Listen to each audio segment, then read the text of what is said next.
hoy el tema elegido es el papel de la Unión Europea en el mundo. ¿Cuál es la posición? Son temas de geoestrategia, de geopolítica, y realmente tiene un interés manifiesto en la medida en que tenemos la Unión Europea y la OTAN en general enfrentada en estos momentos con Rusia, y quizá parece ser que pudiera desembocar en alguna especie de conflicto armado entre los dos bloques. Y esto es lo que me llevó a entrar en contacto, como en otras ocasiones que ya ha venido aquí el profesor doctor Antonio Barcendón, para explicar y exponernos su punto de vista sobre este problema. Don Antonio Barcendón es catedrático de Derecho Constitucional por la Universidad de Valencia y además es catedrático Jean Monnet ad personam. Yo cuando oigo esta expresión, catedrático Jean Monnet ad personam, es una expresión que no termino de entenderla bien. Creo que la he explicado en alguna ocasión, pero no estaría de más que, aunque fuera en un par de minutos, nos dijera exactamente la relevancia o la trascendencia de este título, que no todo el mundo tiene y que parece ser que en España lo tiene, no sé si él y alguno más, o alguno más, sí. Pero que evidencia que tiene unos profundos conocimientos sobre la Unión Europea. ¿Qué sería exactamente este título, Antonio? Bueno, pues muchísimas gracias. Ahí. Ya. Sí. No se entiende. Sí, va bien, va bien. Bueno, muy buenas tardes. Muchísimas gracias, Carlos, por la invitación. Acércatelo. Es que quiero mirarle a los ojos, por si acaso. Vale, gracias, sí, lo tendré en cuenta, gracias. Se me oye bien, ¿no? Sí, vale, perfecto. Bueno, decía que muchísimas buenas tardes a todos y muchísimas gracias, Carlos, por la invitación. Es un placer atender a una de tus invitaciones siempre, porque haces cosas muy buenas en este distinguido club que es el Ateneo, y aunque no siempre apenas vengo a las mías, como es evidente, pero sí te sigo y tenemos amigos comunes a los que he seguido luego en las grabaciones que habéis hecho, las charlas, etcétera, etcétera, ¿no? Por lo tanto, muchísimas gracias, es un placer y un honor estar aquí de nuevo. ¿Qué es ser un catedrático Jean Monnet ad personam? Bueno, la Unión Europea, la Comisión Europea en particular, hace ya bastantes años creó un programa de actuación que se llama la Acción Jean Monnet, que se dedica a promover los estudios y la investigación sobre la Unión Europea. La Acción Jean Monnet tiene varias secciones, y una de ellas es lo que se llaman los catedráticos Jean Monnet. Y los catedráticos Jean Monnet son personas que se distinguen por su trabajo precisamente en el estudio y en la explicación específica de la Unión Europea en el mundo de la universidad principalmente, pero no exclusivamente. Y hay varios tipos de catedráticos Jean Monnet. Me parece que las especialidades son Derecho, que es la mía, Economía, y me parece que Historia es la otra, si no estoy confundido, ¿no? Bueno, eso es lo normal, pero luego hay un siguiente escalón, que es el escalón distinguido que tú mencionas, que es el catedrático Jean Monnet ad personam, porque la cátedra Jean Monnet supone que, además del honor que a uno le elijan, los concursos son mundiales, se presentan miles de candidaturas de todo el mundo, porque no solamente pueden participar europeos, sino también a la Unión Europea le interesa mucho que se difunda el mensaje europeísta en otras partes del mundo, desde Singapur hasta China, pasando por Rusia incluso, etcétera. Yo tengo catedráticos Jean Monnet amigos en Moscú, y no sé qué tal lo están pasando ahora, pero creo que no demasiado bien.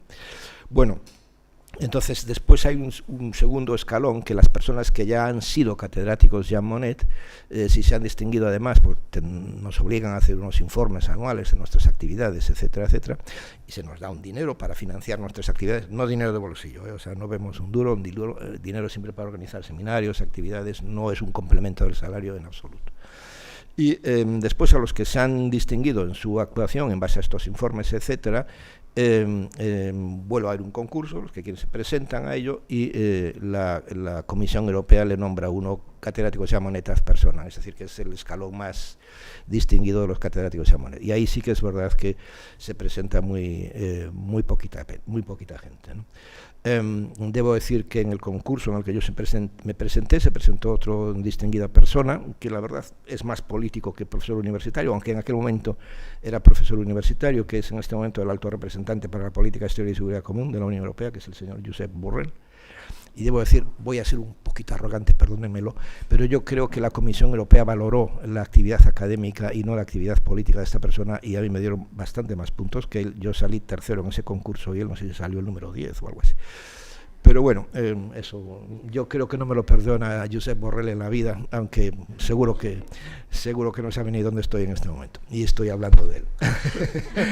Y además voy a hablar de él también en la charla y voy a hablar bien, o sea, no mal, le tengo mucho respeto e incluso admiración en algunos aspectos. Bueno, esto es lo que puedo decir, Carlos. ¿No? Pues nada, sin más y muy agradecidos por la aclaración de este cargo. Nombramiento, título, no sé. O título sí. Que tienes.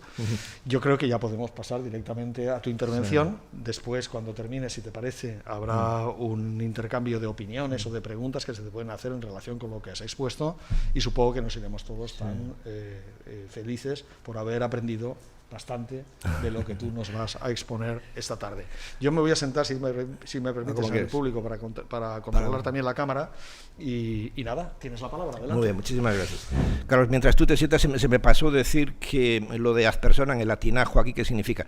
Significa que el nombramiento va con la persona. El catedrático es llamonet ordinario, recibe ese dinero y el nombramiento y lo es mientras dura su mandato, 6 años generalmente. Pero en cambio el catedrático llamonet ad personam es un título que se le atribuye ya a él a título personal y para toda la vida, y por eso yo lo llevo conmigo y con mucho orgullo, no sobre todo por el nombre de la persona, llamonet, que da título a esta cátedra, ¿no? Bueno, me pidió Carlos que hablase, él lo planteaba como una pregunta: ¿está capacitada la Unión Europea para afrontar los retos actuales? Yo le decía, Carlos, la posición de la Unión Europea en el mundo. Yo dije, bueno, vale, al final en lo que él dice, y yo, como ahora que no me ve, pues le añado un título a la conferencia, que es el encabezamiento: la Unión Europea en el mundo. Y la pregunta de Carlos: ¿está capacitada, que efectivamente es muy oportuna, la Unión Europea para afrontar los retos actuales? Por lo tanto, la charla comienza con una pregunta: ¿está capacitada la Unión Europea, en definitiva, para asumir los difíciles retos que está asumiendo la Unión Europea en este momento? Pues la respuesta es sí y no. Y la respuesta es sí y no porque depende de los ámbitos a los que nos referamos, ¿no? Si nos referimos a los retos de tipo económico, tanto internos como externos, yo diría que sí, que la Unión Europea está muy capacitada y ha resuelto con gran altura, yo diría incluso dignidad, los retos que últimamente hemos tenido, desde la época de la crisis del euro y más recientemente a la crisis de la pandemia de la COVID-19, ¿no? En cambio, no está capacitada en absoluto, en lo que a mí... lo que yo creo, ¿no? En lo que se refiere a los retos de tipo político, tanto los internos, y los tenemos muchos, con algunos estados particularmente, como principalmente los retos que tenemos externos, en lo que hace referencia a la política exterior y de seguridad común de la Unión Europea, ¿no? Y desde luego tampoco en absoluto está capacitada en lo que hace referencia a los retos de tipo defensivo, ¿no? Ahí es donde la Unión Europea realmente es pobre, ineficaz y yo diría incluso incapaz, ¿no? Carece de capacidad para asumir esos retos, ¿no? Pero la verdad es que el problema que tiene la Unión Europea es precisamente el marco regulador que rige todo este tipo de ámbitos de actuación, y que son muy insuficientes, ¿no? Hay enormes insuficiencias en el marco regulador de la política económica, como vamos a ver. Hay enormes insuficiencias que restringen la capacidad de actuación de la Unión Europea en el marco regulador de la política exterior, y evidentemente insuficiencias también todavía mucho más grandes en el marco regulador de la política de defensa de la Unión Europea. Y cuando hablo del marco regulador me refiero principalmente a las previsiones de los tratados que regulan estos ámbitos, ¿no? Veamos por partes y comencemos por el primer ámbito, ¿no? La insuficiencia del marco regulador de la política económica de la Unión Europea. Bueno, si nosotros nos atenemos a las previsiones de los tratados, y a mí fue una de las cosas que más me sorprendió cuando comencé a introducirme en el mundo de la Unión Europea, es que siempre pensamos que la Unión Europea es una unión económica, ¿no? Pues precisamente la regulación más débil de los tratados es la política económica de la Unión Europea, porque le sorprenderá saber que a día de hoy incluso la Unión Europea por sí misma no tiene propiamente una política económica autónoma, independiente, sino que la política económica de la Unión Europea es simplemente el resultado de la coordinación de las políticas económicas de los Estados, ¿no? Lo cual requiere una actuación constante de coordinación e incluso, diría yo, de disciplinaje de la actuación de los Estados en este terreno. Inicialmente la insuficiencia era tan grande que los Estados podían desatender lo que se llaman las directrices de coordinación de la política económica. El mecanismo es muy sencillo: los Estados se reúnen, como quien dice, en una mesa, deciden, bueno, estas son las actuaciones, las directrices que debemos adoptar para coordinar nuestras políticas económicas, y luego se le entrega a la Comisión la capacidad de dirigir la actuación de los Estados en base a esas directrices que ellos mismos han elaborado. Pero históricamente hablando, las cosas han cambiado recientemente. Los Estados podían ignorar esas mismas directrices que ellos habían adoptado y desatender incluso las indicaciones de la Comisión Europea, sin que esto supusiese capacidad alguna de sanción de la Unión Europea por este incumplimiento de las directrices, insisto, que ellos mismos, de coordinación de política económica, que ellos mismos habían adoptado, ¿no? En lo que hace referencia a la política financiera, también las previsiones de los tratados son muy limitadas. Se viene a establecer de manera general que la Unión Europea como tal, y desde luego el Banco Central Europeo, etcétera, no pueden financiar directamente a los Estados. Los bancos, el Banco Central puede financiar sí a la banca privada, pero no a los Estados, paradójicamente, salvo en situaciones de necesidad, casos de solidaridad, donde sí.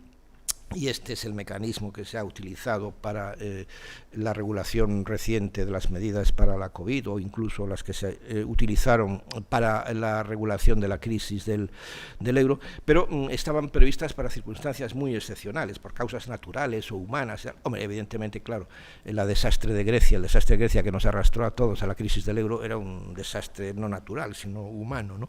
Pero había sido peor que un desastre natural en realidad. Pero bueno, esta era la previsión, como muy restringida, ¿no? En lo que hace referencia a las políticas presupuestarias de los Estados, porque esto condiciona evidentemente la actuación económica y la política de coordinación económica, inicialmente las previsiones de los tratados eran prácticamente ínfimas, no se regulaba absolutamente nada, no se preveía la necesidad de coordinar las políticas presupuestarias de los Estados, simplemente se establecían unos requisitos mínimos que ni siquiera están previstos en los tratados, sino en un protocolo número 12 que se añadió a los tratados en su momento, en el que se estableció un límite por el cual se venía a decir que los Estados no podían tener un déficit público superior al 3% del Producto Interior Bruto y una deuda pública superior al 20% del Producto Interior Bruto, ¿no? Nada más, pero fíjense que no es ni siquiera en los tratados, ¿no? Estas eran las previsiones. Pero llegó la primera gran crisis, la crisis del euro, la gran recesión que se inicia en finales de 2008 y que empezamos a despegar en el 2012, aunque hay muchas medidas que se adoptaron a partir de ese momento. Pero yo pongo esos límites temporales porque es el momento en que se introducen las regulaciones que permiten salir de esa situación de crisis principalmente, ¿no? Bueno, ¿y qué es lo que se hace? Bueno, lo que se hace es se decide ayudar, hacer una ayuda financiera directa a los Estados en crisis, principalmente en el caso de Grecia, pero también otros casos que voy a mencionar. Se decide utilizar mecanismos de estabilización financiera y, por lo tanto, se refuerzan las exigencias de reducción del déficit y de la deuda pública. Se decide profundizar en las medidas de coordinación de las políticas económicas y del control de las políticas presupuestarias de los Estados. Y, en fin, se introduce un mecanismo que se viene a denominar la unión bancaria, que no significa que todos los bancos se unen, sino más bien se unen en el control que se establece sobre ellos. Lo que se trata es de meter en cintura a la banca, que en algunos países, como es notablemente el caso de España, es lo que arrastró a la crisis del euro principalmente, ¿no? Bueno, ¿y qué medidas se adoptan? Por ejemplo, las medidas de ayuda a los Estados, ¿no? Las primeras que he mencionado, ¿no? Pues se introduce el mecanismo de ayuda a Grecia, que en realidad se hace 3 paquetes, el primero incluso es voluntario, se hace como una colecta al final de la misa en las iglesias, se pide a los estados que colaboren, y España colaboró con, creo que fueron 25.000 millones de euros, o sea, un montón de dinero. Fue el gobierno Zapatero, y recuerdo que estábamos en una época muy crítica en España en aquel momento, y no teníamos dinero se decía ni para pagar las pensiones. Pero sí ayudamos a Grecia, y yo creo que estaba bien, que era necesario hacerlo, pero también había que haber hecho otro tipo de ayudas internas que compensasen todo esto, ¿no? Después se introdujeron ya mecanismos formales de estabilización financiera, como el Mecanismo Europeo de Estabilización Financiera, que sirvió precisamente para financiar a Irlanda y a Portugal. Se estableció el mecanismo que se llama la Facilidad Europea de Estabilidad Financiera, que supuso precisamente un mecanismo especial para financiar la banca española. Inicialmente se previeron 100.000 millones de euros, pero España apenas utilizó 40.000.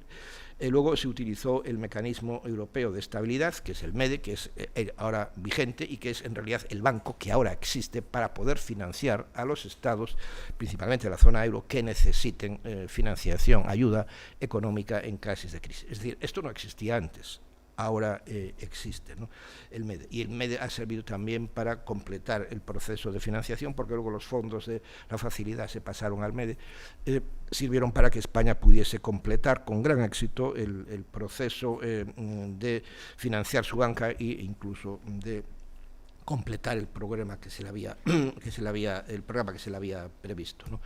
Bueno, ¿y qué medidas de estabilización financiera y presupuestaria se establecieron? Pues se estableció una política muy restrictiva, entonces una política muy restrictiva del control del gasto y de la deuda pública. Vamos a ver que ahora la estrategia que se ha seguido es totalmente diferente. Se refuerzan y complementan medidas normativas y de control de la actuación de los estados en el ámbito económico. Se introducen medidas de sanción económica a los estados incumplidores, esta es una gran novedad, y se introduce una nueva normativa de supervisión y control de la actividad bancaria, como dije antes, la famosa unión bancaria, ¿no? En lo que hace referencia al control del déficit público, se mantienen las cifras básicas, el 3% del Producto Interior Bruto y 60% de la deuda pública, pero se introducen mecanismos mucho más estrictos para reducir esto, e incluso se establece un tratado, pero está al margen del derecho de la Unión Europea, y por eso lo menciono aquí, que es el Tratado de Estabilidad, Coordinación y Gobernanza de la Unión Económica y Monetaria, que firmaron prácticamente todos los estados de la Unión Europea, debo decirlo, pero que sin embargo, como en aquel momento no lo firmó el Reino Unido, no lo firmó Croacia, no lo firmó la República Checa, etc. Entonces no pasó a ser, se necesitaba la unanimidad para que pasase a ser derecho a la Unión Europea, y no lo es. Pero ahí se establece no el 3%, sino el 0,1% del déficit público, etc. Medidas mucho más exigentes para controlar el déficit y la deuda pública, ¿no? Y desde luego lo que se establece son mecanismos de sanción, ¿no?, que se llama el procedimiento por déficit excesivo o el procedimiento por desequilibrios macroeconómicos, que permiten sancionar tanto por deudas a tanto alzado como por multas a tanto alzado o multas diarias por incumplimiento de las medidas establecidas hasta que se cumplan esas medidas, ¿no? Eso se hace a través de una normativa que menciono ahí, no la voy a mencionar, porque incluso algunas de ellas, se llama el de Six-Pack y de Two-Pack, se les conoce por su denominación en inglés, son conjuntos de reglamentos y directivas que regulan todo esto, ¿no? ¿Y qué se establece en la normativa para regular a los bancos? Bueno, fundamentalmente se introducen 5 mecanismos que han costado bastante, porque los bancos han sido muy reacios, muy reacios a aceptar esta nueva regulación. El mecanismo único de supervisión, que permite al Banco Central Europeo supervisar de manera estricta, con informes periódicos, etcétera, a toda la banca europea, fundamentalmente a la banca de la zona euro. El mecanismo único de resolución, que es un mecanismo que permite precisamente resolver, o sea, liquidar a los bancos en crisis, ¿no? El Fondo Único de Resolución, que quiere decir que todos los bancos aportan dinero a un fondo, para que los bancos que haya que liquidar se hará esa liquidación de acuerdo con ese fondo, y que los ciudadanos y los estados no tengan que volver a pagar a la banca, como ocurrió en la última crisis del euro, ¿no? Se establecen los requisitos mínimos de capital, con lo cual los bancos tienen que estar capitalizados siempre, y se les vigila mucho en esto, y se establece el sistema de garantía de depósitos europeo para garantizar precisamente los depósitos de los ciudadanos que tienen sus ahorros en la banca, ¿no? Estas medidas son muy estrictas, pero eran muy necesarias y por fin alguien en algún momento decidió meter en cintura a la banca, y yo creo que en este momento había incluso que apretar, ya está metida en cintura, pero había que apretarles mucho el cinturón, ¿no? Pero cuando ya teníamos todo arreglado, como quien dice, y empezábamos a despegar económicamente con todas estas medidas tan estrictas y costosas, pero que efectivamente tuvieron un gran coste social, pero que supusieron un extraordinario, debe decirse, éxito económico, llegó la COVID-19, la pandemia del coronavirus en el año 19, ¿no?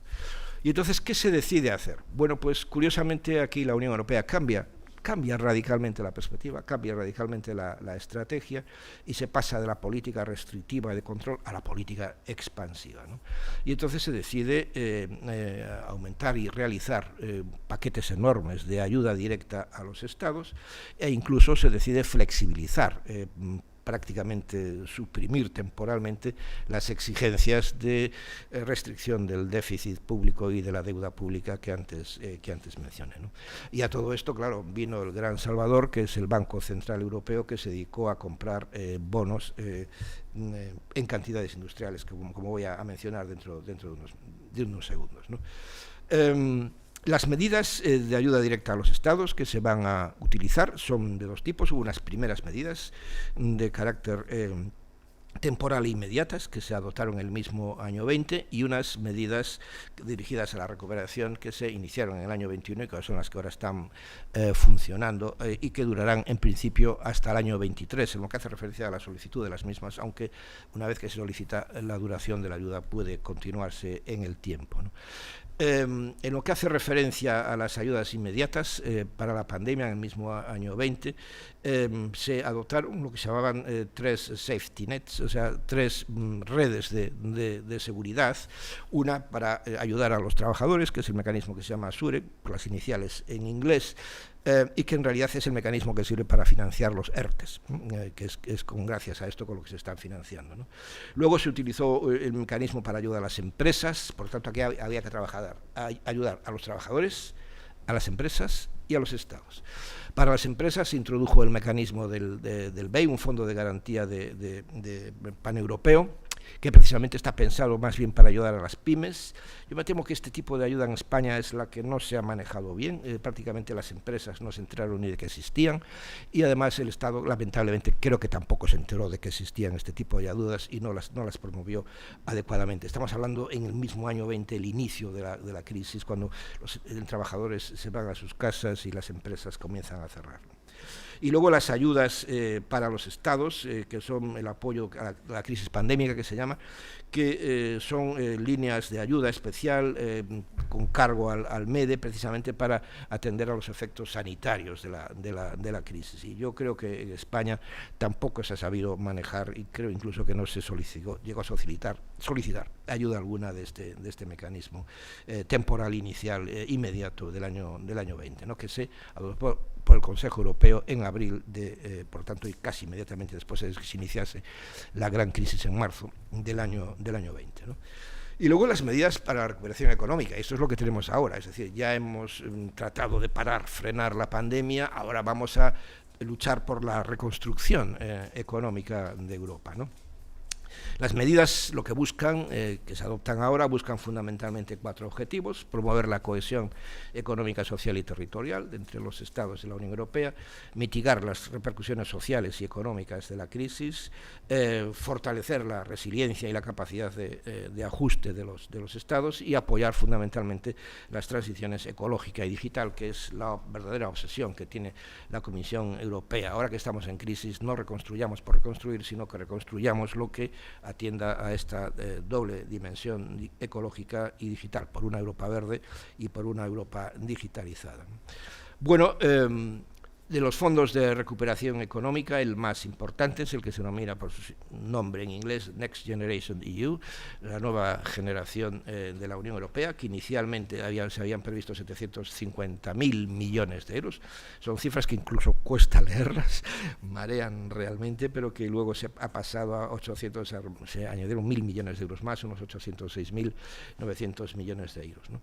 Este es un fondo directo para ayuda, ahora voy a mencionar cómo se estructura era este fondo, y luego lo que se hizo fue ampliar el marco financiero plurianual. El marco financiero plurianual es, por decirlo así, un presupuesto del que se dota la Unión Europea para varios años, de 6 o 7 años generalmente. Y entonces sobre ese presupuesto que establece las grandes categorías de gasto para ese largo periodo, luego se hacen anualmente los presupuestos anuales de la Unión Europea, ¿no?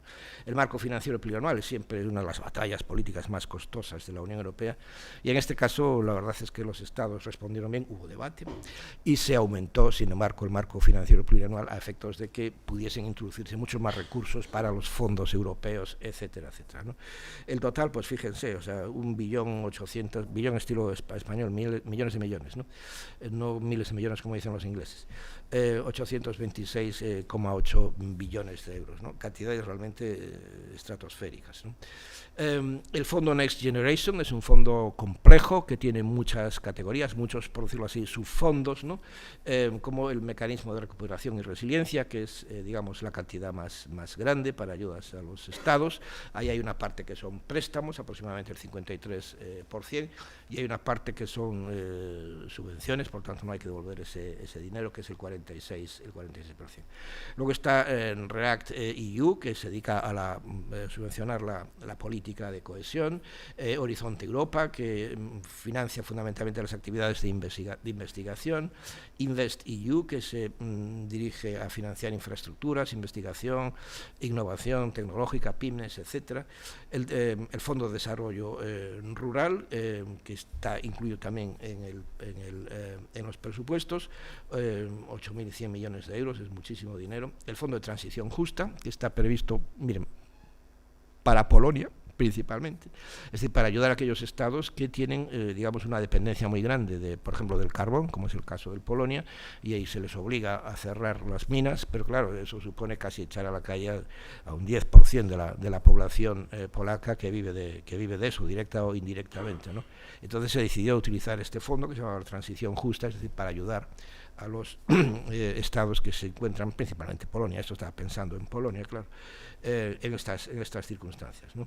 Debo decir que este fondo ahora está retenido porque Polonia está incumpliendo el derecho de la Unión Europea, está vulnerando la política de derecho, y a esto se añadió, no lo menciono aquí, pero lo digo ya así de pasada, un reglamento que se llama el reglamento de condicionalidad, que dice que todo esto que aquí estamos aprobando y todo este dinero se pagará a los estados que respeten el derecho de la Unión Europea, que respeten el Estado de Derecho, que respeten los derechos fundamentales, que respeten la aplicación de las sentencias de los tribunales de justicia, etcétera, etcétera. Si usted no cumple esto, usted no tiene derecho a recibir estos fondos. Cuidado que Polonia y Hungría son los estados donde la situación es más sangrante, pero recuerdo que una de las obligaciones que específicamente menciona este reglamento es el cumplimiento estricto de las sentencias y decisiones de los tribunales de justicia.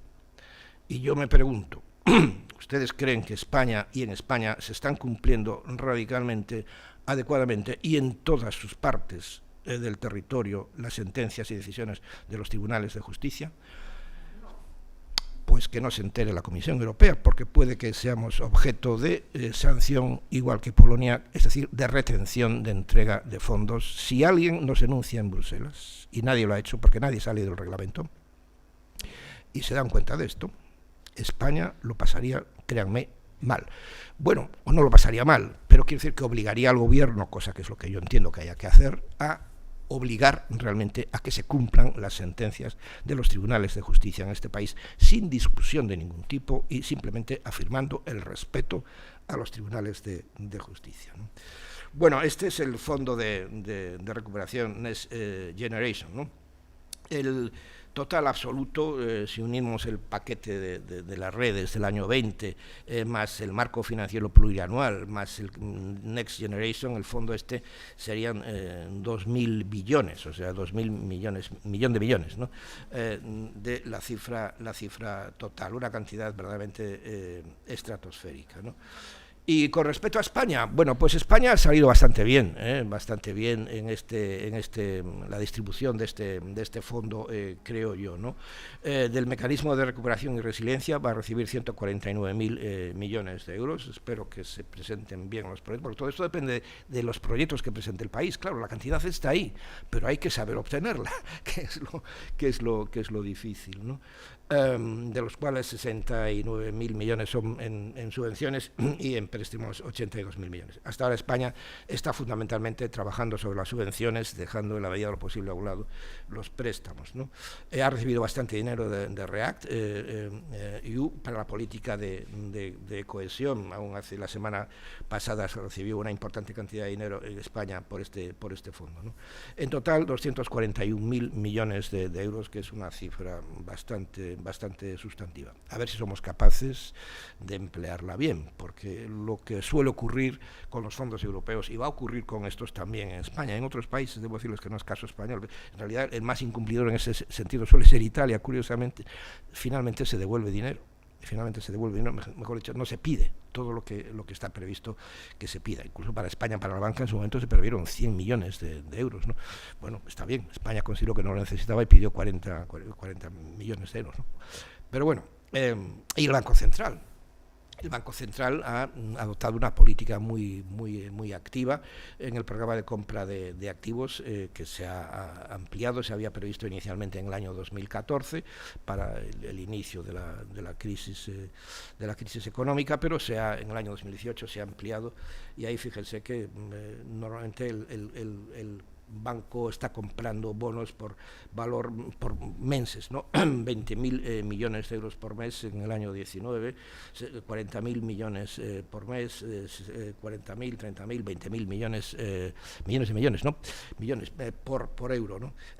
Por mes, perdón, por mes, con lo cual son una actividad muy importante, que ayuda necesariamente a atender las necesidades de la deuda de los estados, ¿no?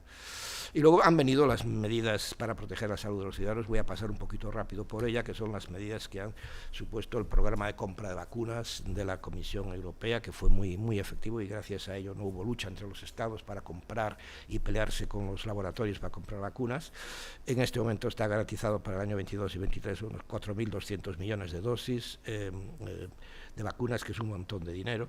Se han suministrado más de 1.340 millones de vacunas, lo cual supone que en Europa está el 81,4% de la población ya vacunada, que es una cifra muy estimable, lo cual ya casi permite, por eso es lo que hacemos, y que yo estoy hablando ahora sin mascarilla, que la pandemia del COVID pasa a ser como una especie de forma especial más grave sin duda alguna que la gripe, ¿no? Incluso se ha previsto una gran importante cantidad de dinero para la ayuda a COVAX, que es el mecanismo de ayuda a los países del tercer mundo, para la compra de vacunas. Y como ven, como siempre, la Unión Europea es la que se distingue, pero con respecto a los demás países en dinero de ayuda a COVAX, ¿no? 1.400 millones de euros, ¿no? El siguiente país es China, y ya el tercero a larga distancia los Estados Unidos, la India, y al final en esta tabla aparece Rusia, ¿no? Bueno, esto con respecto al marco económico, ¿no? ¿Y qué pasa con respecto al marco regulador de la política exterior, el segundo ámbito, la segunda dimensión a la que hice referencia, ¿no? Bueno, los tratados de la Unión Europea, el Tratado de la Unión Europea y el Tratado de Funcionamiento de la Unión Europea, distinguen dos ámbitos perfectamente distinguibles por su luego gestión, etcétera, que es lo que se llama la política exterior y de seguridad común, que tiene dos ámbitos. Por un lado, la política exterior y seguridad común propiamente dicha, la PESC, y por otro lado, la política común de seguridad y defensa, que es lo que aquí vamos a hablar. Y luego está lo que se llama la acción exterior de la Unión Europea, que cubre un ámbito mucho más amplio. Algunas de las cosas hacen referencia a la crisis que estamos teniendo ahora, pero que lleva una gestión diferente, totalmente diferente, como es la política comercial común. Eso se ha incluido ahí ahora, en la acción exterior de la Unión Europea, la cooperación con terceros países, la ayuda humanitaria y las medidas restrictivas, que es lo que voy a mencionar aquí, por la crisis entre Rusia y Ucrania, en fin, los acuerdos internacionales y otras medidas, ¿no? Aquí vamos a ocuparnos principalmente de la política exterior y de seguridad común y de la política de defensa, porque yo creo que es lo que más relevancia tiene, ¿no? La verdad es que no aparece perfectamente definida la política exterior, y lo que se dice es que, bueno, que todos los ámbitos que son parte de la política exterior, todos los ámbitos de la política exterior, todas las cuestiones relativas a la seguridad, incluida la definición progresiva de una política común de defensa, lo que llamamos la política de defensa de la Unión Europea. Pero además, por si esto no fuese suficiente, como son los Estados los que rigen y gobiernan esta política, que es puramente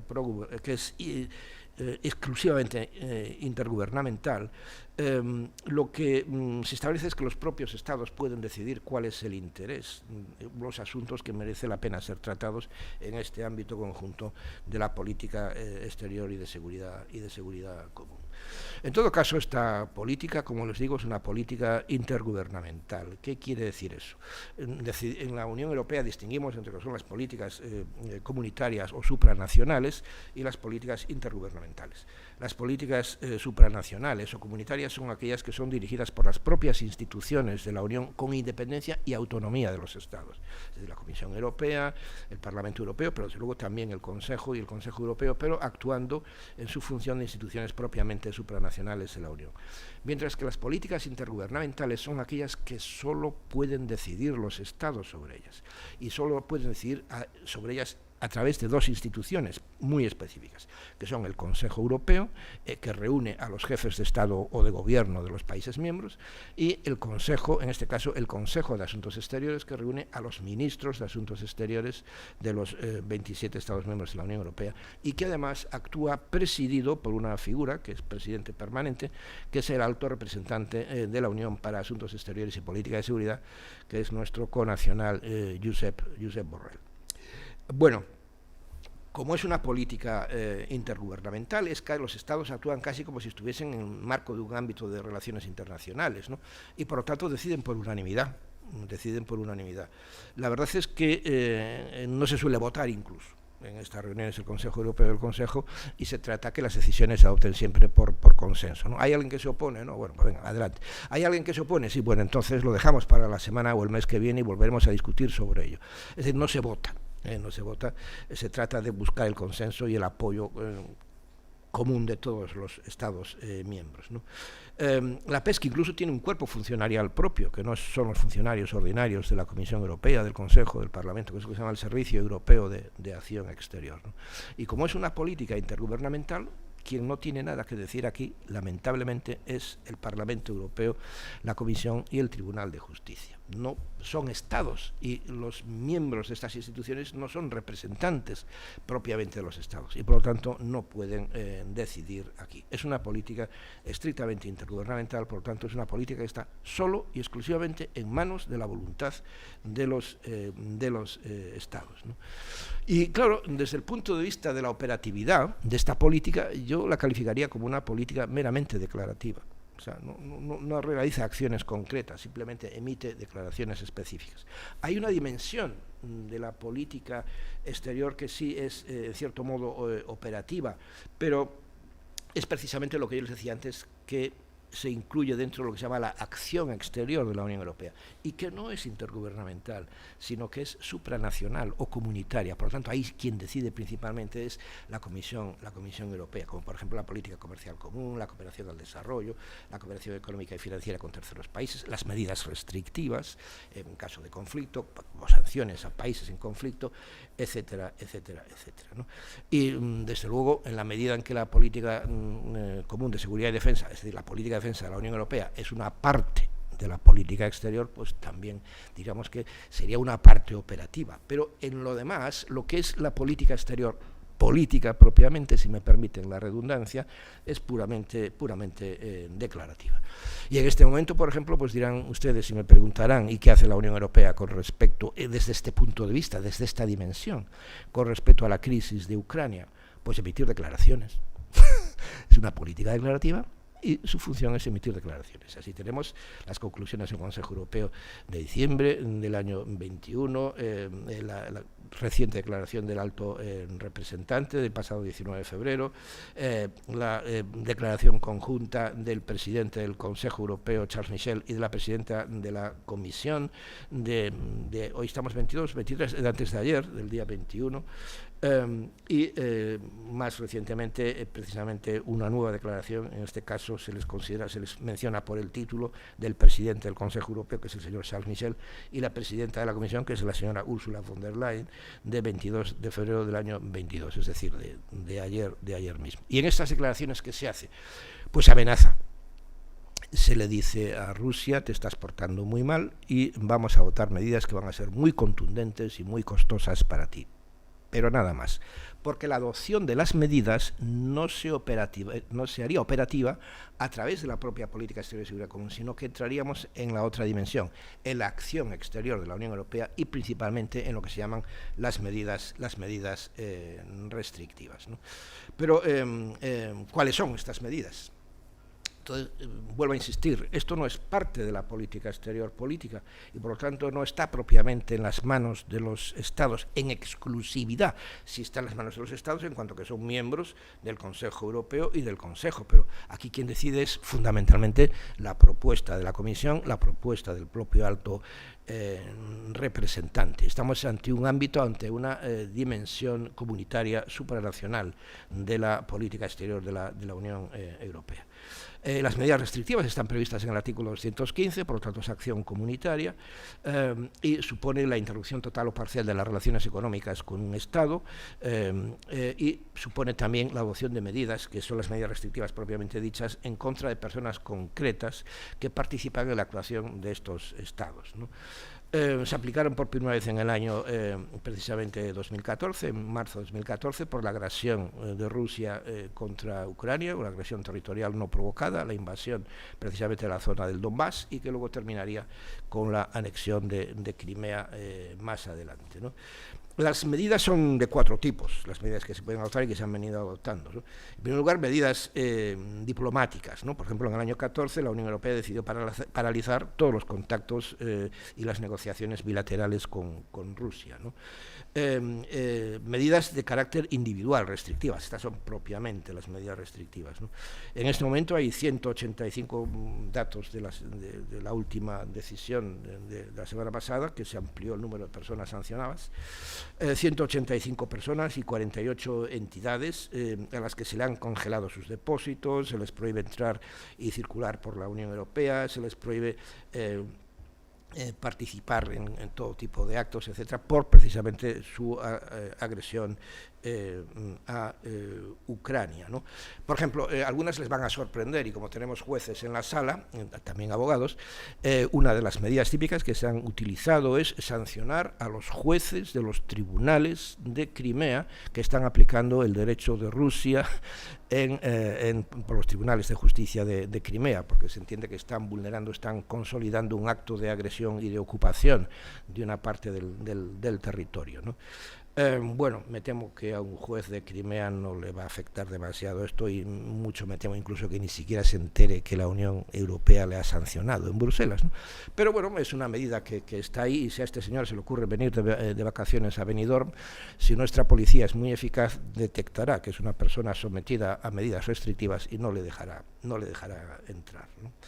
Sanciones de carácter económico contra determinados sectores económicos, comercio de capitales, comercio de armas, acceso a determinadas tecnologías sensibles. Estas son medidas impuestas, bienes para uso militar, medidas referidas a la cooperación económica, por lo tanto, todo lo que hace referencia a operaciones financieras, paralización de todos los programas de cooperación económica y cooperación regional con Rusia, etcétera, etcétera. Estas son las medidas de carácter restrictivo, pero como digo, son una parte operativa de la política exterior de seguridad común, pero no forman parte de la dimensión intergubernamental de esa política, sino que forman parte de la dimensión supranacional. bueno, ya que esto es un poquito hilar fino y para el público en general esto no tiene mayor dimensión, lo importante, ¿se adoptan medidas o no se adoptan? Sí, se adoptan medidas, pero para los que somos especialistas en esto sabemos distinguir, y entonces esto nos dice cuál es precisamente la debilidad de la Unión Europea, ¿no? Que apenas podemos hacer determinadas cosas, pero no podemos hacer todas, ¿no? Que es lo que yo quiero resaltar aquí. Pero sí, de todas maneras, nos encontramos con un poderío extraordinario económico de la Unión Europea, o sea, y este poderío evidentemente le permitiría hacer muchas más cosas, ¿no? En este momento, esto no quiere así, en este momento la Unión Europea es la primera potencia comercial del mundo, pero vamos con...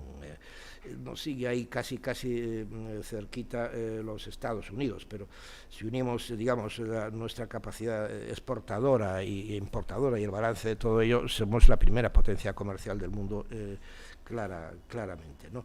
La tercera sería China después de Estados Unidos, ¿no? En lo que hace referencia a la exportación de bienes, la Unión Europea en el año, aquí pongo dos fechas, 2009, el paso de 10 años, hasta lo que hizo sufrir la época de la crisis y empezar la recuperación hasta que llega la pandemia. Estados Unidos era... la Unión Europea, perdón, era el primer país exportador de bienes del mundo, con 17,3% del total de las exportaciones en el mundo.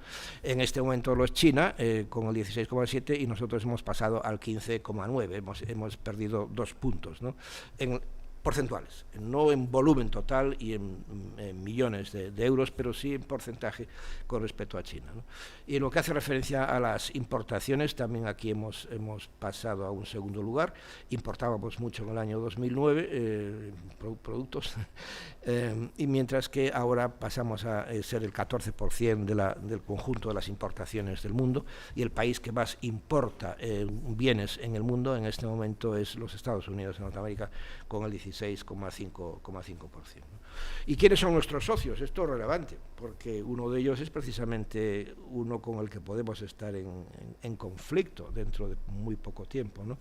El primer cliente de la Unión Europea, se lleva el 16% del total del negocio, es China. El segundo es los Estados Unidos, el 15%, el tercero es el Reino Unido, el 12%, el cuarto Suiza, el 6,9%, y el quinto es Rusia, con el 4,8%. Claro, es muy importante la cantidad, es el 4,8% del conjunto de los intercambios comerciales de la Unión Europea, pero no deja de ser solo el 4,8%, ¿no? Y esto es importante porque a veces cunde el pánico. ¿Y qué va a ocurrir? Bueno, pues cualquier conflicto es dañino, y una guerra mucho más que cualquier conflicto, ¿no? Y todas las partes sufren, ¿no? Pero es verdad que en lo que hace referencia a nuestra relación con Rusia específicamente, el daño no sería tan grande en este sentido, ¿no? Bueno, la Unión Europea es una potencia económica, pero también es una potencia en la ayuda humanitaria, ¿no? Hay una gran desproporción. La gran ayuda humanitaria que se produce en el mundo, 74.000 millones de euros, la realiza la Unión Europea. La ayuda humanitaria, la ayuda al desarrollo, etcétera, etcétera, muy por encima de Estados Unidos y de Japón, que son los siguientes en la lista. Ya no aparecen prácticamente en la estadística ni China, ni Rusia, ni nada.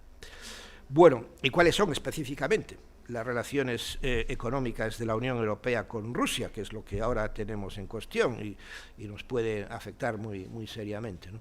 Bueno, las relaciones se rigen en conjunto por un acuerdo que se llegó en el año 97, que es el acuerdo de cooperación y asociación. Y este acuerdo, que empezó a funcionar relativamente bien en aquella etapa inicial del proceso también de cambio en la propia Rusia, pasa a la Unión Soviética a ser una Rusia democrática, desaparece la Unión Soviética, se van separando los estados, etcétera.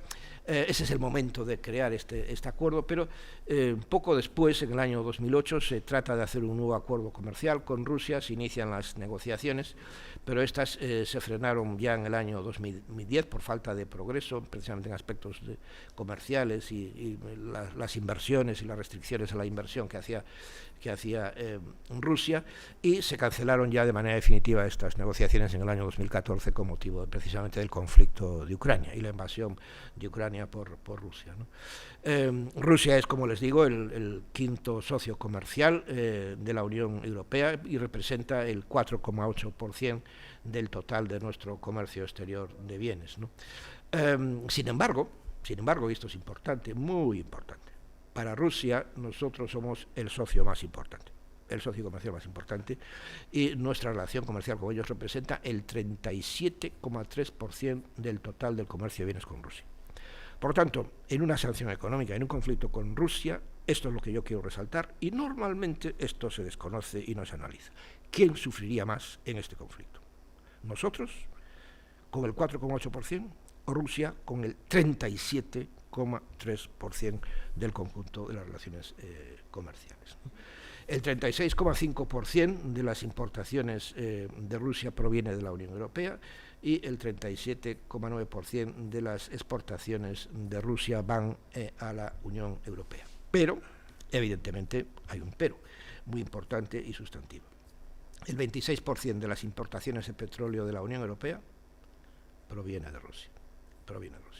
Y el 40% de las importaciones de gas provienen de Rusia. Y aquí es donde tenemos el problema, porque si con producto del conflicto se cerrasen estos canales, que yo no creo que se cerrasen, porque Rusia pagaría un altísimo precio económico, 37% de su economía, pagaría un altísimo precio económico. Si estos canales se cerrasen o se dificultasen de alguna manera, Europa evidentemente tendría un problema, y algunos estados europeos, muy en particularmente Alemania, lo tendría especialmente. Pero miren, el propio canciller de Alemania ha dicho con gran dignidad y capacidad de sacrificio para su propio país que iba a cerrar el Nord Stream 2, es decir, lo que se llama el segundo tubo de llegada del gas que se está construyendo de Rusia a Alemania, para no tener que pasar por arriba, por el Báltico.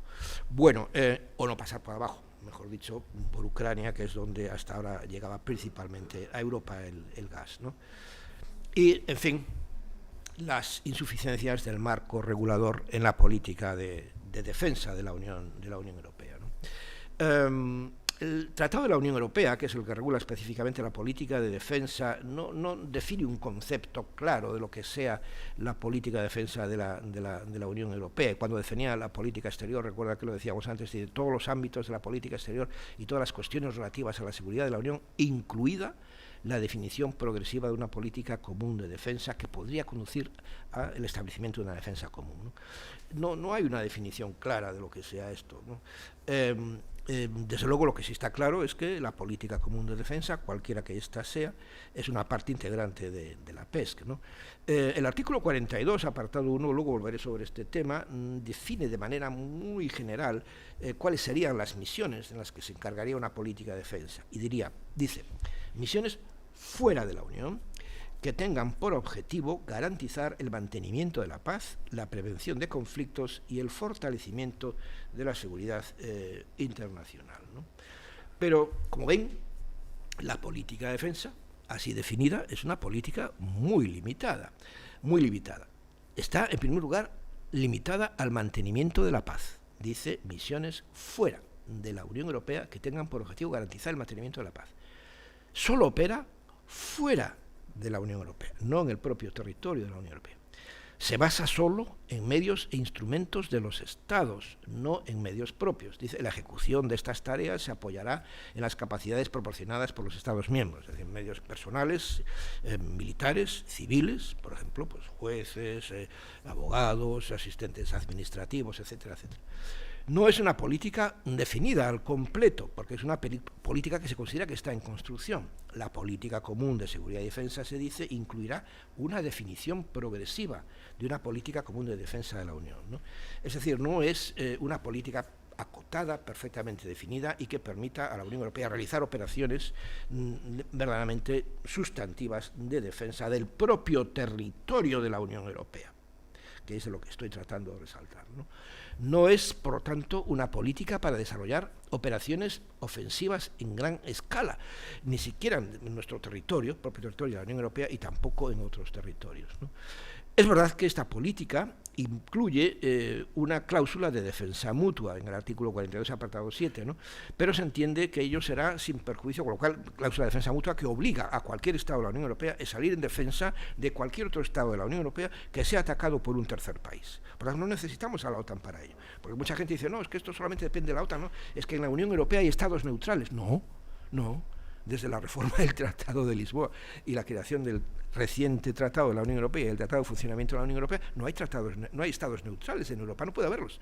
Todos los estados están obligados por la cláusula común de autodefensa del artículo 42. Cualquier estado está obligado a salir en defensa de cualquier otro estado que sea atacado por un tercer estado, es decir, no miembro de la Unión Europea, ¿no?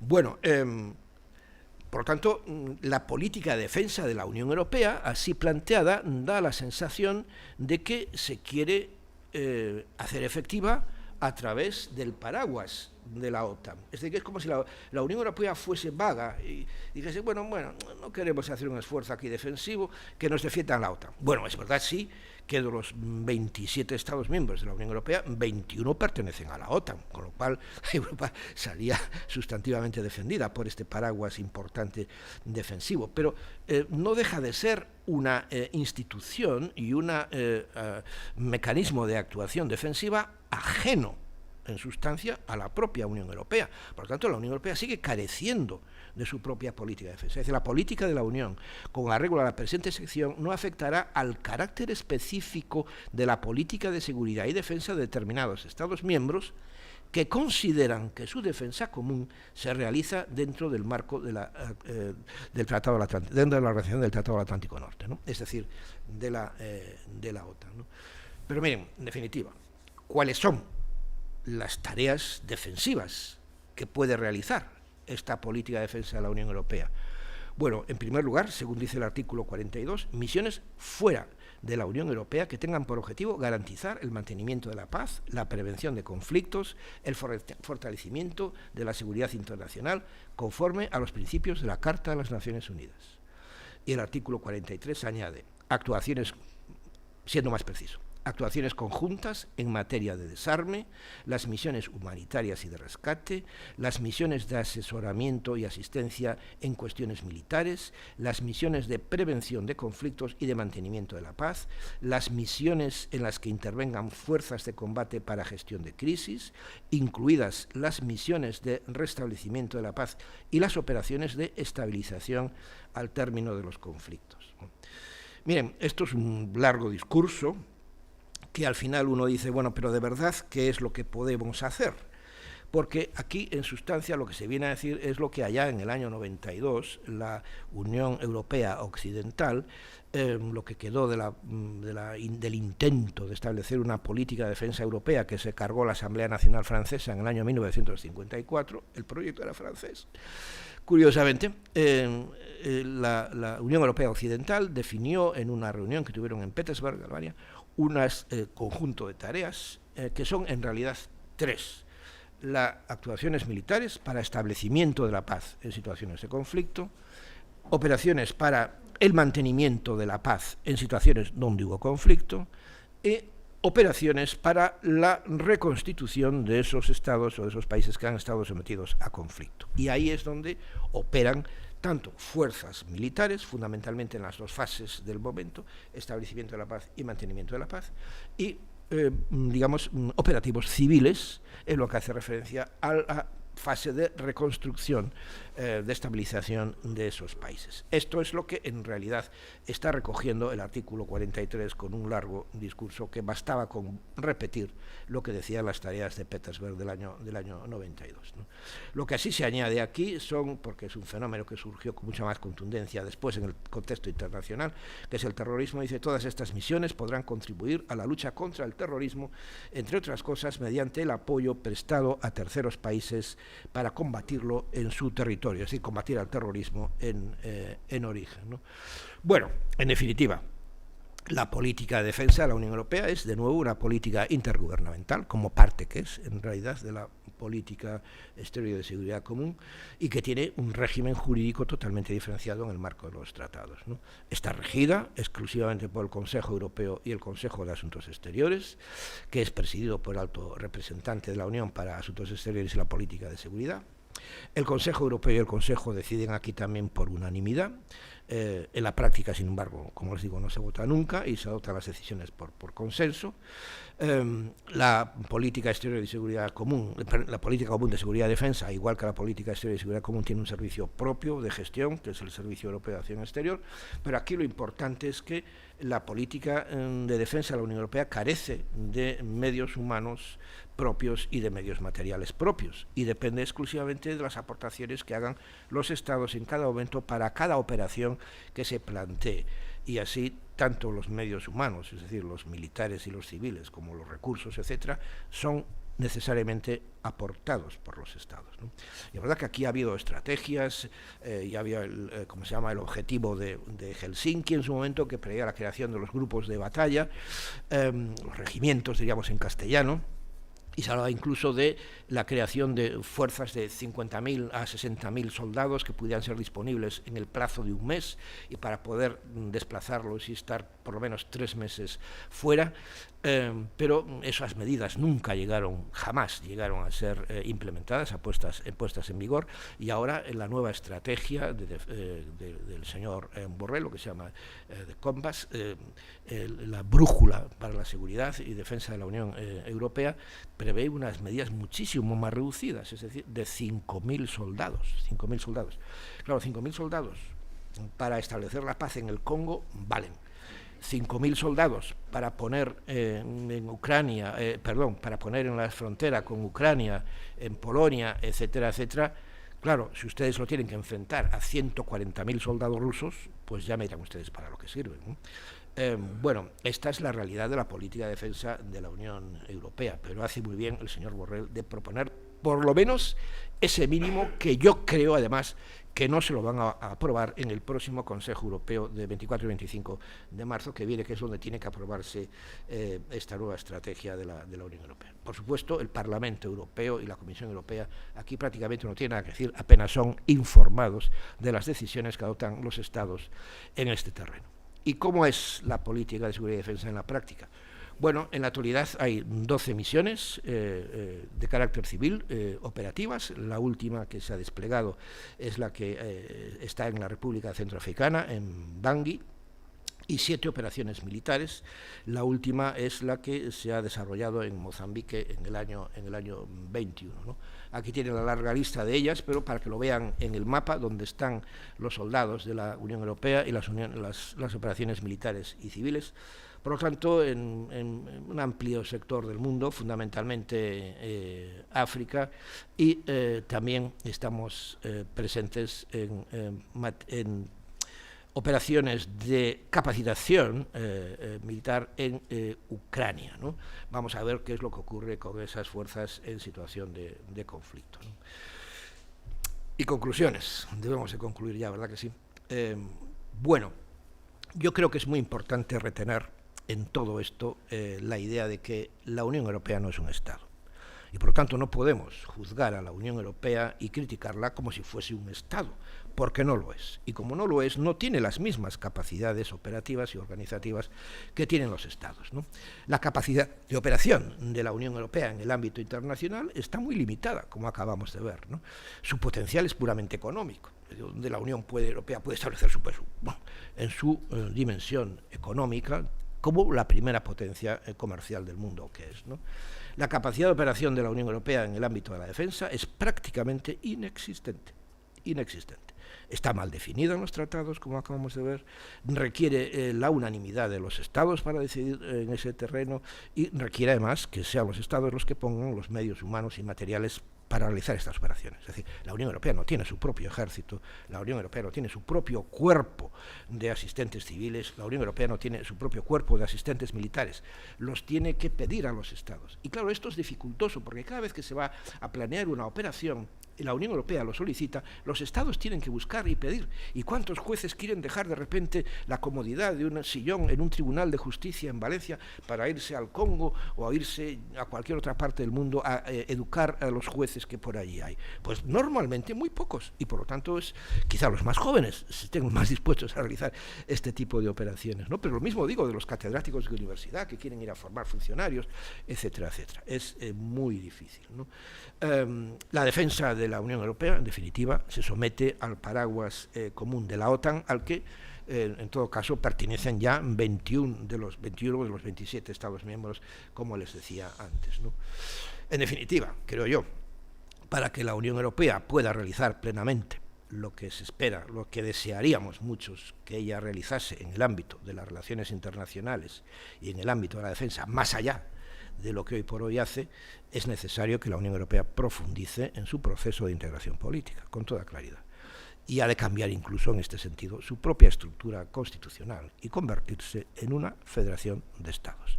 Y esto que a algunos de ustedes puede que les suene extraño, debo decirles que es el proyecto inicial con el que surgieron las comunidades europeas en el año 1951 con la Comunidad Europea del Carbón y del Acero y en el año 1957 con la creación de la Comunidad Económica Europea y la Comunidad Europea de la Energía Atómica. Los padres de la Unión Europea querían una unión federal de los Estados europeos para establecer la Unión Europea. Y como aquello se les antojó difícil, y era difícil en aquel momento, dijeron, empecemos de manera progresiva, de manera funcional, por la unión económica, que la unión política vendrá después.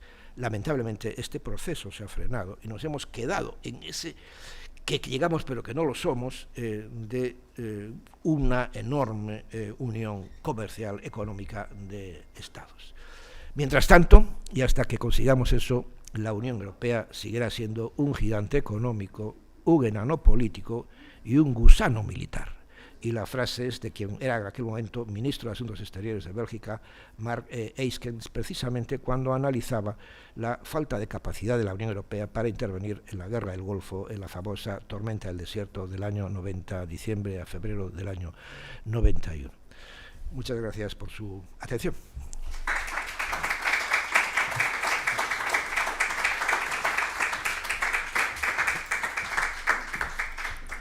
Me parece que no disponemos. Yo creo que se oye, ¿no? Se oye.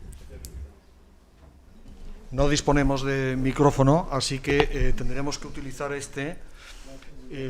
Creo que el cable, vamos a ver cómo está. ¿Hay cable, Nacho? Sí. Yo de todas maneras quería hacer una primera pregunta. Esta es la difícil. Gracias. Sí, somos la Unión Europea. Bueno, ante todo, me ha encantado cómo nos has expuesto todas los aspectos, ¿no?, de la Unión Europea y en qué situación estamos, lo cual siempre es muy ilustrativo y es de agradecer. En relación con la frase última de gusano militar, ¿no? Defensivo, sí. O gusano defensivo. Sí, militar, claro, sí. Sí. Claro, pero tenemos el manto de la OTAN, que es la que al final nos está sacando las castañas del fuego cuando se tercia la necesidad de mostrar los dientes a otros países. Y eso, de alguna manera, es una solución quizá temporal, quizá parcial al problema de la Unión Europea. De todas maneras, lo que se me ocurre a mí es, y en relación con el conflicto de Ucrania, realmente necesitamos Europa, la Unión Europea, necesita la OTAN o necesita un ejército para solucionar el problema de Ucrania. ¿No sería por la vía del diálogo? Ya sé que la pregunta que te estoy haciendo puede suscitar ciertos resquemores. ¿No sería por la vía del diálogo o por la vía de la negociación la mejor manera de solventar el problema con Rusia, tratando de encontrar un punto de equilibrio, puesto que Ucrania tradicionalmente ha sido una parte sustancial integrante de Rusia y es entendible que Rusia quiera conservar Ucrania como una parte que, sin ser completamente integrante de Rusia, sí que quedará como una zona desmilitarizada o algo parecido. Bien es verdad que, por otro lado, Rusia también tiene en el punto de mira a los países bálticos, Estonia, Letonia y Lituania, y Polonia, según he podido leer, y esto nos recordaría un poco a lo que ocurrió en 1938 con Hitler y su deseo de expansión, Sudetes y otras partes de Europa, porque hubo debilidad y no hubo enfrentamiento, siquiera fuera amenazante, para evitar la expansión que trataba de hacer Hitler en aquel entonces. Y esto podría ser algo parecido. Pero yo veo que, reconociendo que Ucrania es o ha sido una parte integrante de Rusia, a lo mejor si la negociación se concentrase exclusivamente en admitir que Ucrania fuera una zona desmilitarizada, que no fuera ni de uno ni de otro, sin perjuicio de que Ucrania pudiera ser parte de la Unión Europea desde el punto de vista económico, se podría llegar a una solución del conflicto. No sé cómo verás el tema. Bueno, muchas gracias, Carlos. En realidad me obligas a hacer una conferencia. Y es una pena porque podía haber venido armado aquí de mapas y de cosas para contestar a tu pregunta, ¿no? En realidad, comencemos por partes, ¿no? Porque has ido saltando de tema. Prácticamente empezaste por la política de defensa y terminaste en el conflicto con Ucrania, ¿no? Yo creo que la Unión Europea tiene derecho, me parece una tontería, una obviedad, pero yo creo que la Unión Europea, en la medida en que se consolide como una integración política, tiene necesidad, más que derecho, de una política defensiva autónoma. Porque la Unión Europea tiene un poderío económico extraordinario, que está recogido en esta frase, que sin embargo no se ve protegido o acompañado por una fuerza disuasoria militar. Porque nuestro poderío económico puede verse alterado en cualquier momento. O sea, Rusia puede decir, saca, no te pago las deudas. Bueno, evidentemente ese tipo de actuación desconsiderada, desleal de otro Estado no se produce si tú tienes una capacidad defensiva disuasoria que le haría a ese Estado pensárselo dos veces antes de actuar de manera ilegítima contra ti, ¿no? Eso es lo que ocurre, por ejemplo, con los Estados Unidos, ¿no? Mira, una de las evidencias de todo esto, porque mucha gente se planteará por qué Rusia y por qué Putin recibe a Macron en el Kremlin, por qué habla con él, etcétera. Es muy sencillo, porque Macron tiene la energía atómica. Europa era una potencia atómica y teníamos dos estados con esa capacidad, que eran el Reino Unido y Francia. En este momento el Reino Unido se ha ido, no sabemos dónde está. Creo que no se han hundido en el mar, pero están a punto de hacerlo, porque está solo. Tengo aquí una tabla de su decrecimiento económico, la pasa que la he borrado, que es absolutamente espectacular, ¿no? Te hace temblar. Si yo fuese británico me iría de ahí corriendo, aunque fuese a Gibraltar. Pero, bueno, por tanto, ¿por qué Putin habla con Macron? Porque Macron tiene una capacidad nuclear y a Putin le interesa tener controlado eso. Tiene fuerza disuasoria. Ahora, Putin ignora totalmente a la Unión Europea. A Putin hay que decirle en cada reunión, oye, que el 37% de tu economía depende de nosotros. 37%. No es solo el gas. Bueno, el gas lo podemos cerrar, pero el gas licuado puede venir a España de Estados Unidos, puede venir de los países del Golfo, hay barcos de eso. Yo tengo un hijo que es marino mercante y trabaja... Ya está viniendo, creo que ya está viniendo. Trabaja en petroleros, precisamente, y anda por ahí circulando. Bueno, bueno, ¿qué quiero decir? Que esto es una realidad, está viniendo evidentemente, y tenemos plantas licuadoras. Es curioso que hay muchos países que importan pero no tienen plantas licuadoras o deslicuadoras para convertir en crudo, en crudo, ¿no?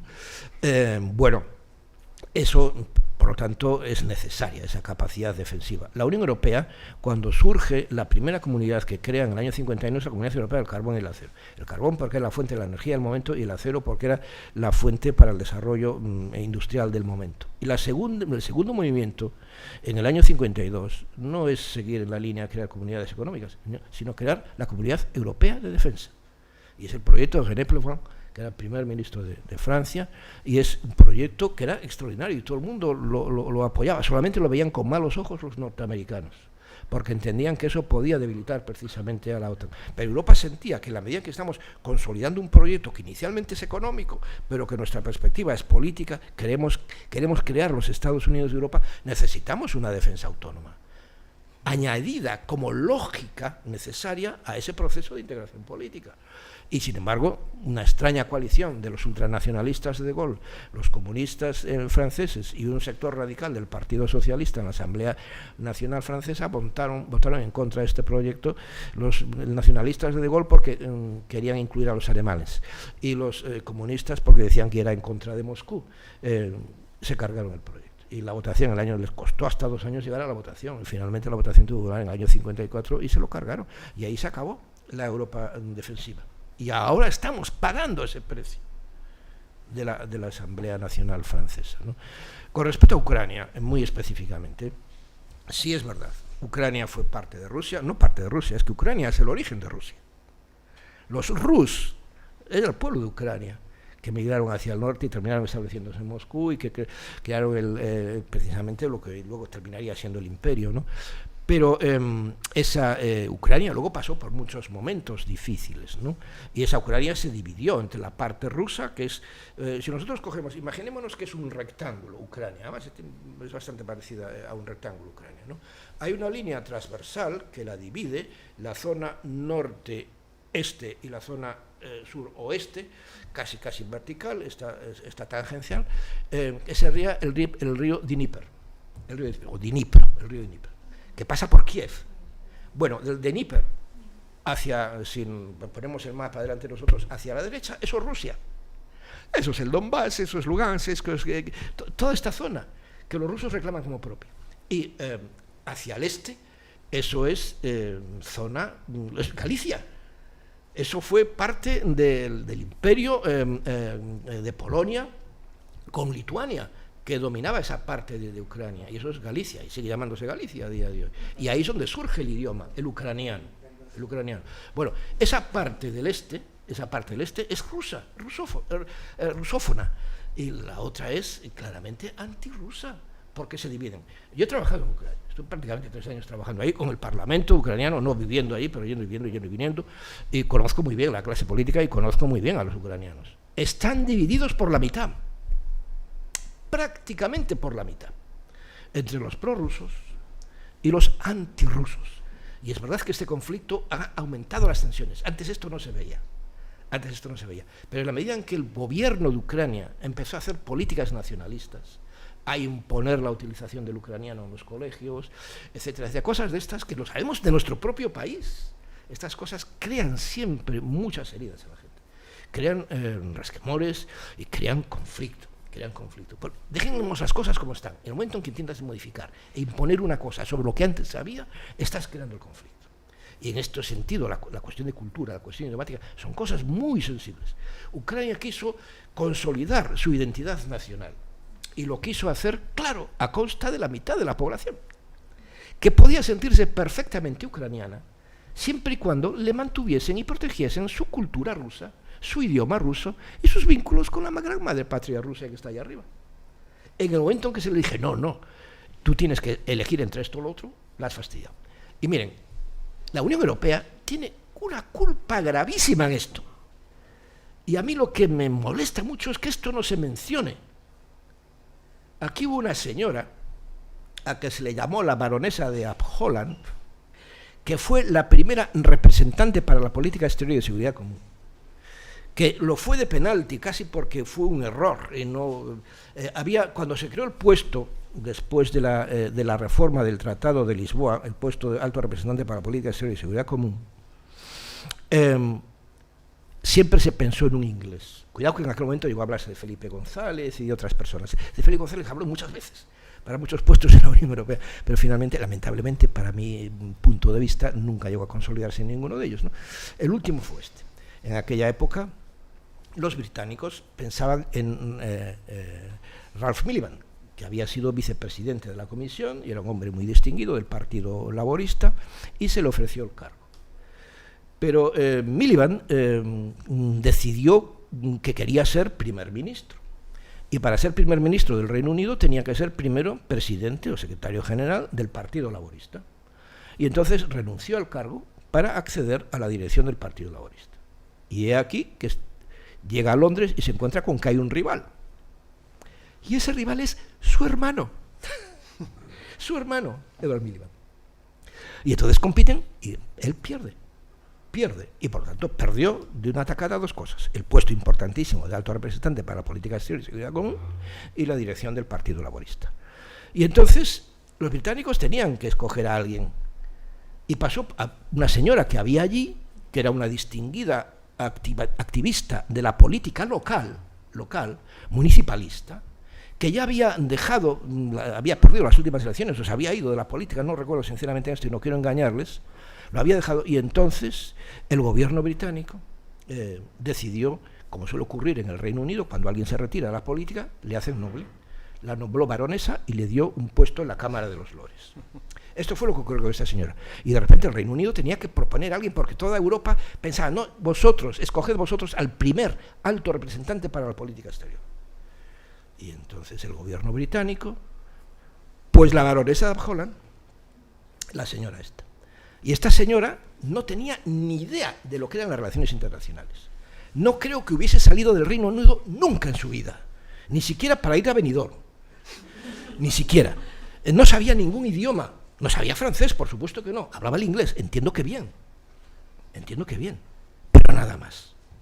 Y esta señora, en lo primero que se encontró es, entre otras cosas, el conflicto con Ucrania. No tanto el conflicto, en aquel momento la firma de un tratado de asociación y comercio con Ucrania. Entonces en aquel momento Rusia empezó a decir, cuidado, que yo puedo aceptar que tengáis relaciones estrechas comerciales con Ucrania, pero también nosotros somos Rusia, Ucrania fue rusa, como tú decías, y esto no puede significar que de repente Ucrania nos vuelve la espalda y se dirige solamente a la Unión Europea. Y en la extraordinaria torpeza absoluta de esta señora, fue allí a Kiev y le dijo nada más y nada menos a los de Kiev, algo que entendemos muy todos, es: ¿tú a quién quieres más? ¿A mamá o a papá? Mamá la buena, la Unión Europea, y aquí están los millones de euros. Papá el malo, las restricciones, Moscú, el oso de Moscú. Claro, eso no se puede hacer. No.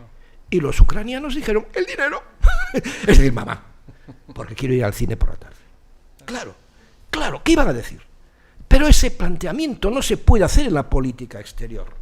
Es un error gravísimo que estamos pagando a día de hoy. Oiga, y yo no lo veo en ningún sitio. Nadie lo dice. ¿Alguien ha leído de esto en algún periódico, en algún grandes especialistas de las tertulias que tenemos en Ucrania? ¿Alguien lo ha dicho en algún lado? Pues esto ha sido así. Esto ha sido así y es el origen del problema. Porque entonces los ucranianos se volvieron hacia la Unión Europea y renunciaron a las relaciones estrechas, a la profundización de las relaciones de Ucrania con Moscú, que era lo lógico. ¿Qué es lo que tenía que haber hecho la Unión Europea con inteligencia estratégica? Cosa que no tenía esta señora, ni estratégica ni de ningún otro tipo. ¿Qué es lo que tenía que haber hecho esta señora? Ir a Kiev y decirle, oye, mira, nosotros os vamos a dar dinero, pero tenéis que aprovecharos también de los vínculos con Moscú, porque a la Unión Europea le beneficia. Claro. A la Unión Europea le hubiese beneficiado una Ucrania en buena relación con Moscú, que serviría de puente para las relaciones, etc. Y porque además nosotros en aquella época estábamos todavía bien con los rusos. Esto creó un conflicto sin precedentes, gravísimo. Y lo estamos pagando a día de hoy. Es verdad que hay muchos otros aspectos de la vinculación de Ucrania con Rusia, pero no sé, creo que debo dejarlo aquí. Y una cuestión entonces derivada, por ejemplo, que me gustaría también preguntarte. Imaginemos por un momento que Serbia, que es un aliado de Rusia, decide profundizar, que ya las está profundizando, sus relaciones con la Federación Rusa. De manera que en pleno corazón de Europa, o del este de Europa, los Balcanes, sí. De los Balcanes, tendríamos un socio tan importante como podría ser Ucrania para la Unión Europea, Serbia para la Federación Rusa.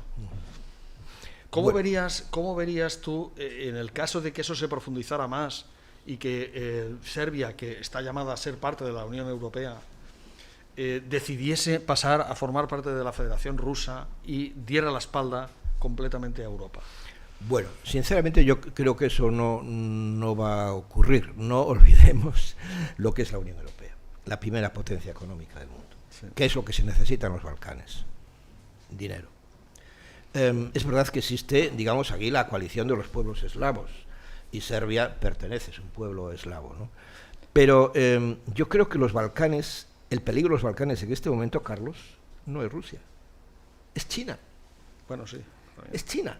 La que se está introduciendo en los Balcanes es China. Sí. Y además a marchas forzadas. Entonces, claro, los Balcanes en este momento están, por decirlo así, en el congelador. Son países que están considerados candidatos potenciales, sí, lo cual quiere decir que han iniciado todos de ellos, que son simplemente candidatos, no se han inaugurado las negociaciones, se han inaugurado las negociaciones con parte de ellos, pero están frenadas desde hace mucho tiempo, porque no hay capacidad. Estos países no tienen la más mínima capacidad. Cuando un país solicita entrar en la Unión Europea, se hace un análisis que se le encarga a la Comisión Europea y se le pide que analice lo que se llaman los criterios de Copenhague: capacidad política, capacidad jurídica, capacidad administrativa y también la capacidad de absorción de la Unión Europea, por cierto. Y entonces la Unión Europea emite un informe, y si el informe, la Comisión emite un informe, y si el informe de la Comisión es positivo, entonces el Consejo puede abrir negociaciones. Bueno, en este momento se ha abierto la posibilidad de negociaciones con parte de ellos, no con todos, pero las negociaciones están absolutamente frenadas, porque estos países, una vez que se pasan los criterios de Copenhague, luego hay una lista de 35 criterios que los países deben de cumplir. En cuanto se abre el primer paquete y se empieza a negociar, ya los países se echan para atrás, no tienen la más mínima capacidad. Y por lo tanto, la ampliación a los Balcanes en este momento está absolutamente frenada. Sí. Hay algunos en Bruselas que dicen, no, tenemos que correr, porque si los van a adelantar los chinos, no los rusos. Sí. Y yo digo, no, de correr nada, cada cosa en su momento, corrimos en su momento y ahora lo estamos pagando, con Polonia, con Hungría, etcétera, sí, etcétera. Entonces no necesitamos correr, ya vendrán, porque necesariamente tienen que acercarse a nosotros. No solo por cuestión geográfica, geoestratégica, están ahí al lado, por cuestión económica, fundamentalmente, y porque Rusia tiene dinero para pagar soldados, que no les paga nada, para pagar tanques y armas. Pero la situación económica de Rusia en este momento es muy grave. Rusia no tiene capacidad para mantener un conflicto militar por más de 1 año o 2 años. Según los cálculos de los economistas y los que estudian este tipo de cosas. Por tanto, a Rusia no le interesa un conflicto. Y los Balcanes no tienen capacidad ninguna para poder entrar en la Unión Europea, ninguno de ellos. Y algunos están en una situación terrible de corrupción, de delincuencia organizada, etcétera. No quiero mencionar a nadie para que nadie se ofenda, pero están en la memoria de todos esos estados. Muy bien. Paco, tenías la palabra. Muchas gracias. Bueno, muchas gracias por la conferencia. Ha estado la exposición muy clara y muy didáctica. Yo quería hacerle 2 preguntitas. Una de ellas es, en la práctica, ¿qué mecanismos tiene la Unión Europea para poder controlar cómo gastan las naciones los fondos que les dan? Si sirven de verdad para ayudar a las empresas o se pueden dedicar a otras cosas ajenas. Eso por una parte. Y por otra parte, como bien ha explicado usted antes, desconocemos mucho de lo que ha sido Ucrania en el pasado. Una parte de ella formó parte del Imperio Austrohúngaro.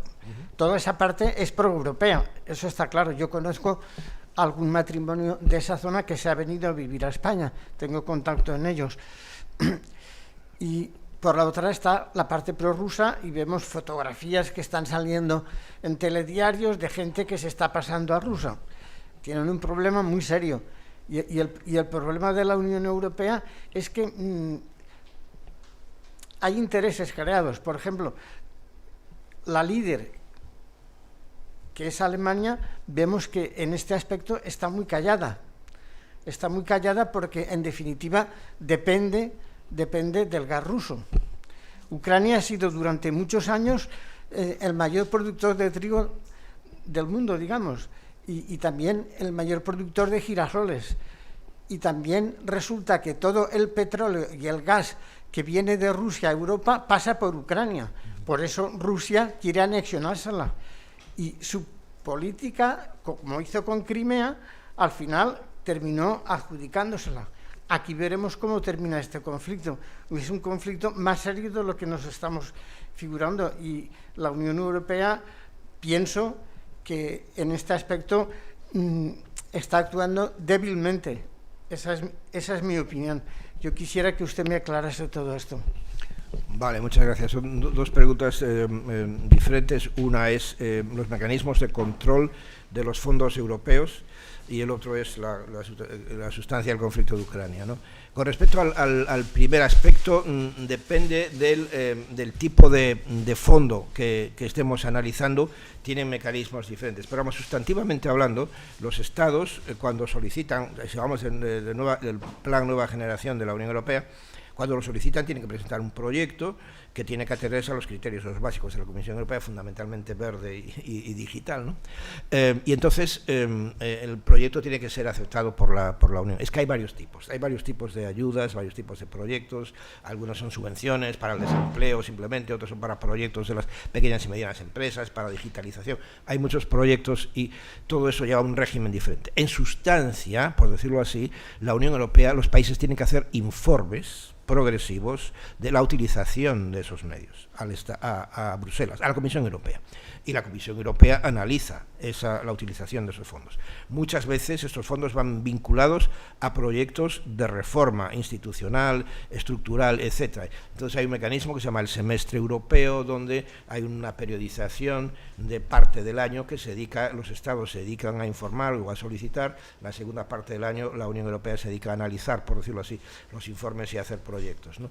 Es decir, hay un seguimiento estricto. Es verdad que a la hora de la verdad los Estados, cuando distribuyen fondos, tienen criterios políticos, evidentemente no son pura y simplemente económicos, que deberían serlo, pero no siempre es así del todo. Hay Estados que han creado comisiones para la distribución de fondos, otros como España no, lo hace directamente el gobierno sin más, etcétera, etcétera. Pero siempre va a haber quejas de quien no recibe algo, pues va a decir es que aquí hay política, etcétera, etcétera, y puede que la haya, no lo voy a negar, pero a la hora de la verdad, al final, el análisis lo va a hacer la Comisión Europea, lo hace anualmente, y por lo tanto, si la Comisión Europea entiende que hay cantidades desviadas inadecuadamente o aplicadas inadecuadamente, la Unión Europea puede adoptar medidas, y esas medidas, entre otras, pueden ser el cierre del grifo y no dar más fondos. O sea, la Unión Europea lo puede hacer y tiene mecanismos para ello, ¿no?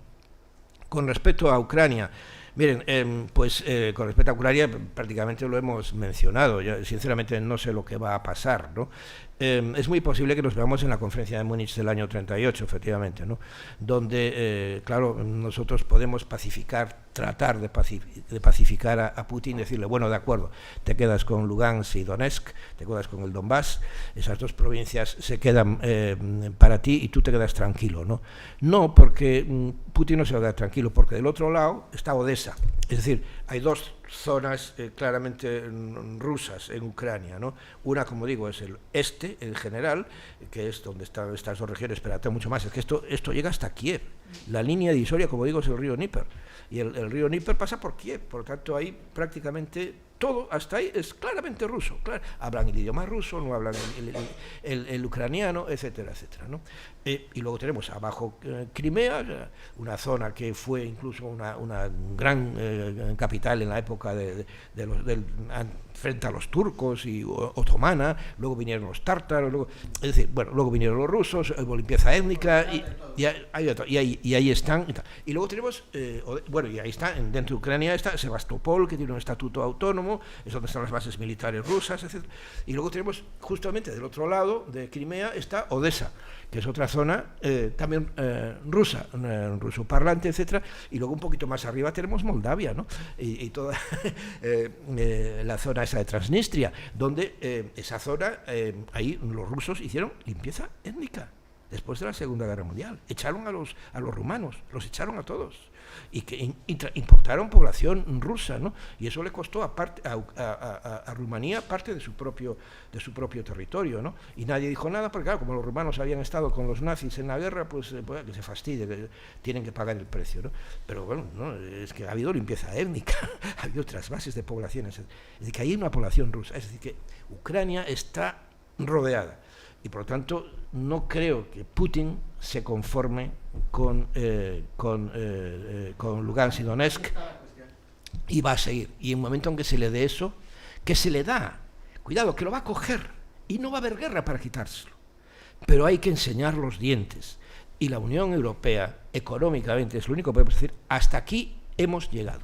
Y ahora las sanciones van a ser sustantivas y tu economía se va a arruinar. Vamos a ver lo que haces. Y vamos a ver lo que hacemos nosotros, en primer lugar. Pero vamos a ver lo que haces. Y la OTAN puede decir, bueno, hasta ahí llegas, pero tú hasta nuestra frontera no vienes. Y nuestra frontera es Polonia. Cuidado, que ahí está Polonia.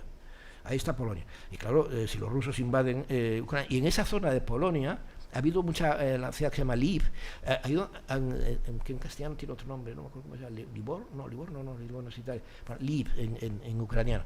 Entonces, en esa ciudad es donde se ha ido mucha gente de Kiev.